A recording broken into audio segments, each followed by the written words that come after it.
Hello guys, welcome back to my channel. আমি সুমি অনেক দিন বাদে তোমাদের সামনে একটি ব্লগ নিয়ে হাজির হলাম।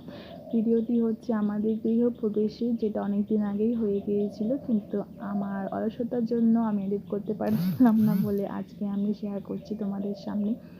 এখানে ব্রাহ্মণ এসেছিল 11টা-12টা নাগাদ। এসে কোনো রকম দেরি না করে তিনি পুজোয় বসে গিয়েছিলেন, আর আমি আর আমার শাশুড়ি মা মিলে সেই পাকঘর থেকে সব কিছু তৈরি করে রেখেছি।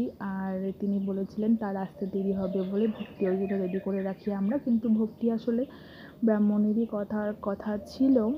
তো এখানে যজ্ঞ শুরু হয়ে গিয়েছিল, ভীষণ ভালো লেগেছিল। ঘরটি ঝটাফট করে আমরা গৃহপ্রবেশ করে নিলাম। যা যা নিয়ম আচার হয়, তোমরা যারা বাঙালি তারা তো অবশ্যই জানো, নিয়মগুলো না আমার ভীষণ ভালো লেগেছিল। তো অনেক নিয়ম থাকে, তো ভিডিওটি তখন আমার করে দেওয়ার মতন কেউ ছিল না, যার জন্য আমি সেই মোমেন্টটা তোমাদের সঙ্গে তুলে ধরতে পারিনি। আর যতটুকু পেরেছি এই কাজের মধ্যেও, তো ততটুকু তোমাদের সামনে তুলে ধরলাম। এখানে হচ্ছিল ব্রহ্মা ও বিষ্ণু পুজো, কিন্তু পুরনো ঘরটি যখন ভেঙে ফেলা হচ্ছিল তখন ভীষণই খারাপ লাগছিল, কারণ সেই ঘরের সাথে অনেক স্মৃতি জড়িয়ে।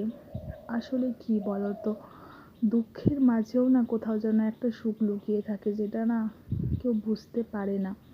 সুখ দুঃখ হাসি কান্না সব কিছু নিয়ে তো একটা সংসার হয়, আর দুঃখের পরে সুখ আসবেই।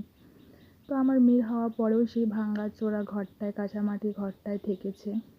তো ভীষণই খারাপ লাগছিল, অনেকটা ইমোশন কাজ করছিল। আমার এই ভিডিওটির কোথাও কোনো জায়গায় তোমাদের ভালো লেগে থাকলে একটু লাইক, কমেন্ট আর সাবস্ক্রাইব করে দিও।